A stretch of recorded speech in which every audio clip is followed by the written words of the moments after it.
Yes, Montreal, my city. Another cold Friday. Goddamn, winter is here. Oh boy, a lot of emotions running high. We're a few days away from the Christmas break and the Christmas holidays. But last Friday, oh man, there was a hateful crime done to WIBCA. You guys already know, friends of the show. They were having their annual AGM meeting, and some perpetrators attacked their Zoom, and there was some N words. They took control of the presentation. They drew penises on the presentation. Excuse my language, but I had to be graphic so people can know how heinous this crime was. So we are lucky this Friday on the Morning Detour. We have the exclusive. We're going to get the thoughts and reactions. We have Chairperson Kemba Mitchell from WIBCA. We have also the Treasurer, the one that handles all the money. So we love Joan Lee from WIBCA as well. Ladies, happy holidays and welcome to the Morning Detour. Thank you for having us. Thank you. Well, listen, I wish to have you guys on the show under different circumstances, but unfortunately we got to be here for this. You guys did have a press conference on Monday. All the major news outlets did come to WIBCA to discuss what had happened. I don't know if Kemba or you or Joan would like to lead off. What exactly have I seen the video? And this is wild. To me, it seemed like it was a whole bunch of kids that did it. Listen, I'm not technological savvy, so I don't know how to attack a Zoom. But you guys are there. Walk me through what happened last Friday at you guys' AGM meeting for WIBCA. Okay, so we had members there. Over 50 people were in attendance, and we started the meeting with the land prayer. Okay. By our own youth, one of our youth, Alex Vachon, and then we had the esteemed Mrs. Johnson to chair the meeting. Right. And as she started to chair the meeting, about 4 minutes in, we started. Someone drew a penis on the screen. Yeah. It wasn't that impressive. It wasn't that big, but. Don't say that. But okay, so let me stop you there. So it's about 5 minutes into you guys' AGM meeting. I saw the video as well. And right during your presentation, somebody draws a penis. Are you guys alarmed at this point? Are red flags going off for you guys? You guys like, okay, this is serious now? Well, red flags were going off, but our vice chair, Shayna Thornhill, she pulled it down so quick. She is the best. And she pulled it down so quick. We realized something was going on, but we weren't quite sure what it was because Shayna was on top of it. And then after you started hearing some N-words, you started hearing some profanity and some slurs. At that point, were you guys like, okay, like we've been hacked at this point? Yes. And then again, when we started to present, a black screen will cover the presentation. So we definitely knew something was wrong at that point. Yes. That's crazy. I did see in the video. I saw a kid. He had a pink ski mask. I don't know if that was a way to help you guys find them. But Kemba, what was your reaction being the chairperson of WIBCA when all these things happen? And this is your AGM meeting. This is right. Your annual meeting. Everybody is here. Yeah, this is an important time in the year for us to really just showcase what we've done throughout the year, and speak about the programming. Acknowledge our members. Talk about our finances. I mean, this is the time. This is the time of the year that where it's a proud moment for us, and we work so hard on the presentation and everything, and then you see someone just manipulating the presentation, and we're just like, what's going on? And then when you finally start to hear the slurs, the assault, the rhetoric, yeah, and then you start to see it in the chat as well, you're just like, well, for me, I was like, this cannot be happening. And then I just kind of broke down because these emotions came out, and I don't know. I just broke down, and I made a point to say that we will not continue. It's over. It's over. Meanwhile, Shayna was removing the people from the room and muting and removing. But at that point, the damage was already done. People were shocked. It was it's one of the most horrible things I've ever been a part of. And it was different at that moment because you're in your home, right? And you're watching this and you're getting attacked. It's like the TV, speaking to you and attacking you. It was very, very disturbing. Extremely. For me personally, it was very hard to watch. I don't see the purpose of it. I couldn't see the point of why someone would do this. Kemba, I know you spoke to the police. Are they considering this a cyber crime? Is this a hate crime? What kind of title does this fall under? They haven't classified it as yet. I did make, it was communicating with the commander over the weekend, and then I actually went in personally to a station in the West Island to make the report and submitted the video. So it's basically like a daily communication with them, what's going on. And so we don't have, they haven't, I mean, at this point, I don't even know if it's gone into the hands of the hate crime division. I have no idea, but we are making sure that we press them and we engage our local mayor and our MPs, our ministers of parliament, because to us, this there's no way that they're going to take this as minors or no minors. There needs to be repercussions for what happened. When I'm looking at this here, I was looking at some of the comments because it's been on all the major news publications across the city, and I want to share this. I know Kemba, you and I, we've spoken about this off air. Joan, somebody had written to me and said to me, "Well, they shouldn't have made it public. They shouldn't have their link on Twitter." And I don't understand. That's like someone being raped and ask the women, "Well, what were you wearing?" Right. You know what I'm saying? Like, you guys didn't ask. You guys are here as a Black community, and you guys do great work in the community, and we're going to talk about it later on. I love the senior CERT program you guys have going on, and you guys have the programs for the kids on the weekend. But you guys are here as a Black community program. You guys have been around for decades now. You guys own your own building. All you guys want to do is just congregate amongst yourselves and just transfer information. You guys didn't ask for people to terrorize you guys online. You guys didn't invite this upon yourself. How do you guys feel when people have such comments and saying, well, you guys shouldn't have made a public meeting. You shouldn't have had that link available for people online? Well, to answer that, Wizzy, we made it public because it's open to all. Mm-hmm. It's open to everyone. We welcome everyone. We are the West Island Black Community Association, right, but we serve everyone on the West Island and even outside of the West Island. It's just not the West Island. So when they say that, why did we open it? Because we are welcoming everyone. Exactly. And we're transparent. There's nothing that we will not, all of our financials, and we're supposed to be transparent. And so I think we have pride in being able to open up the information to everyone to take part in what we do, because it's the entire community. So when people say those things, because I've heard that, you guys should have registered, and there's some things we could have done, but we tried to make it as easy and accessible as possible for people to say, you know what, so I'm able to log in and it might be 5 minutes before versus some like registration process. But because this happened, we are reconsidering perhaps the platform. We're reconsidering perhaps how we go forward. Maybe we'll have a webinar format. But this isn't the first time that we've had an open open. You guys town hall. You guys it's not the first time. So for us, I guess we were lucky that this never happened in the past. But I think that if someone wants to hack or whatnot, they're going to find a way to do it. Will you guys be rescheduling the AGM meeting? Absolutely. And if so, for when?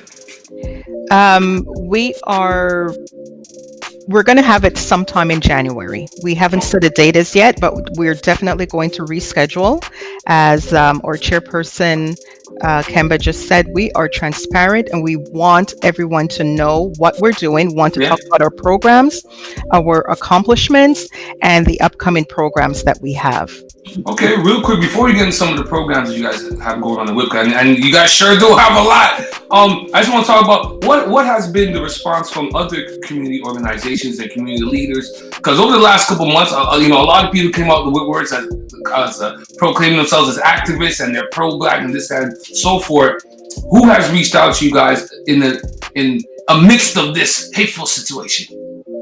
We've actually received an enormous amount of support through emails and messages on social media, and I mean it's amazing. And not just from the Black community, but we've received from the Jewish community and the LGBTQ+2 community and various politicians and just regular citizens. In terms of and the WIBCA members have been like amazing. They're all checking in and supporting. In terms of the Black organizations or Black-led organizations, there have been some of them that have reached out to us, and we're really that have been supporting and say we stand by you in solidarity. So it's nice to hear that or see that. But I mean, I think, I don't know if whether they communicate with us or not. I do believe that everyone identifies that this was just uncalled for and unnecessary, and I hope that everyone does stand together when we fight and continue to fight these injustices and this hatred. So we're there, and we continue to receive communication, so we're really grateful for that. But regardless, we move forward, and we have a lot to work to do, but we're in it for the long haul, and we've been here for 38 years. So that's a long time. No, we just don't want you guys to get discouraged, because I don't hear too much from other Black communities across the sea. Because in the last 2 years doing this show, I've learned that there are different, not just the National Black Community Association, but I've grown to learn about WIBCA. I think I'm a member. I'm still waiting for my application in the mail or online. I don't know how I'm supposed to do it. It's online now. It's online now. It's online. I would like to think I'm a member. Let's switch gears now and talk about the positive things about WIBCA. My mother has been doing a beautiful program that you guys have called the Senior Surf. And let me tell you, I love it. Shout out to Shayna, Shayna, your vice chairperson, couldn't be with us today. I love the Senior Surf program. So you guys, the Senior Surf program is a program offered by WIBCA where you guys took a whole bunch of elderly people that want to learn how to use the computer and their cell phone, all these electronic devices. My mother being one of them, and after they've been doing this in September, and we're now in December. They're all friends now, and over the months to see these, let's be honest, older West Indian people are not so easy to make friends with each other. Once they get to certain age, let's be honest, don't be mad at me much. It is what it is. Because even I'm looking at my mom. At first, it was kind of cool. I don't know these people. They've never used Zoom, and I just want to condemn the patience of Shayna, because it's really hard to even learn this when you're in person, and to do this with the older folk in the community and over Zoom, and for them to learn at this rate, man, it's a beautiful thing. But what other great programs do you guys have going on over there at WIBCA? Actually, ironically, we started a program called Confronting Racism, a discussion group. Okay. And in the fall. Yes, we started this in the fall, I believe in October. Mm-hmm. And this group is actually this discussion group is for non-colored people. Okay. So, well, pretty much white people. It's for white people. Well, I'm being politically. No, that's okay. That's okay. It's for white people. Yeah. So WIBCA does offer that program. It's once a week. Okay. And please check out the website. And for people who need to learn about their white privilege, yes, and their white privilege, being better allies to the Black community, they could join that group. Yes. Yeah, and they're using literature to the first book they were reading was called White Fragility. Okay. So they're using literature and podcasts to educate themselves. And so we have an amazing coordinator, her name, Rachel. Rachel, sorry. Shout out to Rachel. And she works with Michelle, who's an author. So we're not. It's not a situation where white people are teaching white people. There is Rachel contacted us actually, and she said, she realized her white privilege, and she wanted to be able to. She came to us and said, can we do something like this to educate ourselves? And we said, absolutely. But, and we made sure that there was someone in there that was, managing it in that sense. But she's done an amazing job. And the people in the group, there's a group of, I could think 11 or 12 people. It's a small group, but they're learning so much. And some of them were actually in that meeting on Friday. Mm-hmm. And it is the first time that they were on the receiving end to see such hatred. And can you imagine the lessons learned from that night? Yeah. Man. So, real quick before I end this off with you guys, I want to talk to you guys about your Saturday program that you guys have. I think it's the tutoring program. I think it's important that we mention it on here for those parents that aren't aware of it. If you guys can explain what that program entails and how people can join up. We have that every Saturday from 10 to 12. Mm-hmm. And we have tutors for math, French, English, or anything that you need, any help that you need, we have tutorers. And again, that's via Zoom. And I'd like to give a big thank you to Pedal Steele, our education coordinator, Mhm. a supreme job. And again, with the help of our vice chair, Shayna Thornhill. Is it for all age groups? Is it for all grades, or do you guys have a cutoff grade? Well, usually it's up until high school. It's elementary and high school. From elementary to high school, and it is a great program that usually some of the people who were students who were tutored come back and become tutors. Well, that's how community grows. Yo, Yes. that's how we grow. Before I let you guys, And before I just to let you know, this is all free. Yeah. That's the important part. Do they have to be members of WIBCA? They should have to become members of WIBCA. You don't have to, but we recommend that you become a member. And we have many benefits of being a member of WIBCA. Well, listen, don't tie. No, I love me some WIBCA. WIBCA's great. Now, before I let you guys go, now we are a controversial morning show, but we are the only one that's black produced and black led. Our Prime Minister of our province, Francois Legault, that he sat down. Premier. He's the premier. I don't know.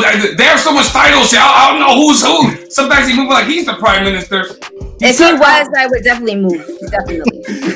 I just want to get you guys' first hand account because you guys volunteer for a black community organization. That's important to state that you guys are volunteers. You guys volunteer. Yes. And you guys should. So that means you guys are not taking a salary. You guys come out of pocket more than get anything put into your pocket. That's correct. Right? That's correct. As the treasurer, I know that. How much money is in the coffers, Joe? We gotta keep an eye on Joe. A lot of people be moving funny with money in organizations. No. But Joe's good people. Because it's all transparent. All transparent. That's why we invite everyone to make it transparent. So Legault was saying that what makes Quebec different is that racism is lower here. I didn't know that racism was able to be quantified into numbers and degrees and percentage. I thought racism period was bad, but here it's lower, so we're okay. My experience is a little bit different being a black male. I've been all over the city, and they've called me a nigger to my face. So yeah. I just don't know what Quebec Legault is living in. Maybe he's just staying in Val d'Or or Saint Eustache, where there's no black people. But what are you guys' thoughts on that? Legault was saying that racism is just lower here. My expectation of this man has just decreased. It's lower and lower. I mean, I just have I'm not even surprised anymore by the comments that he makes because he just is oblivious to the members of the society, and it's really discouraging because this is someone who's supposed to be representing the diverse Montreal city and Quebec, and he just doesn't get it. We're actually going to be sending him a formal letter through email, and we're going to attach this video so he can kind of maybe have an example of what we deal with somewhat on a regular basis. But I'm not surprised by the comment because it's not the first time he's made an ignorant one like that.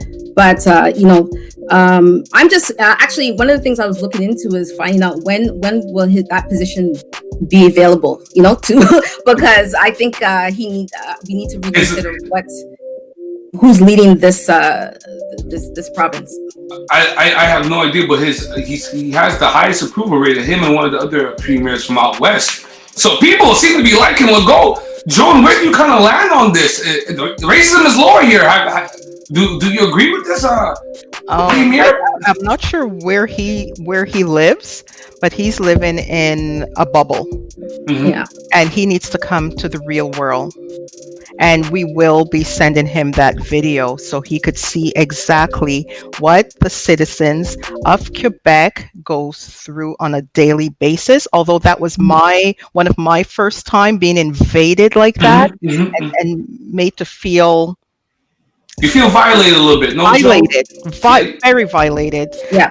So we're going to WIBCA will send him that video so that he sees what everyday citizens go through. Oh, yeah, man. Beautiful things.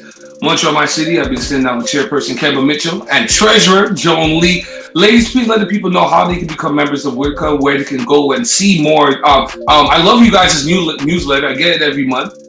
How can people join, and where can people get more information on WIBCA? Well, before we go to that, Wizzy, one of the things that we wanted to talk about at the AGM was the drop-in center, the youth drop-in center that we want to launch in next fall. Mm-hmm. So we've started a capital campaign to raise funds to open this center and to employ. We're going to have an employee to employ a coordinator for the youth. So, we need that. Yes, we definitely need it. There's a need for it. And our goal is to raise $250,000. Okay. That's a big number, Treasurer. But the official launch will be in the new year. We're going to officially do it. Yeah. Yes, but we were going to tell our members and the community at large about it at the AGM, which we didn't get a chance. So thank you for giving us this opportunity to announce it. We do about 20,000 listeners on a Friday morning. It's okay. It's a light flex. It's a light flex. So I love youth centers. Do you guys have a volunteer position for me? I like speaking to the kids. You know what I mean? I show them how to podcast. Absolutely. We welcome volunteers all the time. Just communicate with us. You can check out our website on WIBCA.org, or you can check us out on our social media platforms. It's always WIBCA Montreal NPO. Or you can send us an email at admin@wibca.org. And we'll get back to you, and just appreciate all the support we've received. Really appreciate it, and thank you for having us on the show. Before you guys go, are you guys big Christmas people? Because I'm not. I know we a couple of days away from Christmas, so I gotta get some jokes. Joan, what's going on? Your Raptors are back. Are you doing some parang? Are you drinking some sea moss? What's going on? Is there punch of cream? What's going on? The Raptors are back, and the sorrel. Okay, you're a sorrel girl. Okay, you're Jamaican, right? Yes. Okay, yes. You're a sorrel girl. Okay. Yes. There better be some oxtail and goat, because I'm making a tour of my containers. I went to Walmart, I bought 50 of them. I'm making a tour. Kemba, what's going on in your household? I love the paintings in the back. It's my daughter's birthday. That's what's going on. We're gonna celebrate her birthday, and we want to stay in our bubbles, right? So we're just gonna do that, and I'm looking forward to Kwanzaa. So I'm going to celebrate that. Okay, well, beautiful things. Yes, can I give a shout out? Yeah. I want to give a shout out to Auntie Linda. She can cook. Auntie Linda can cook. That was my neighbor for years. We're going to miss that. We're going to miss that this year. That's what I'm going to miss most of all, because every Christmas Eve we would go to Auntie Linda's, and we have oxtail, fish, curry goat, shrimp, salmon, everything. Lasagna, you name it, we had it. And Auntie Linda, I miss you already. So well, ladies, listen, I miss Linda too as well. From us here at the Morning Detour, we want to wish you ladies a happy holidays, and hopefully in the new year we get you guys back on the show again. Definitely. Thank you so much. My pleasure. The Morning Detour on CKUT 90.3 FM.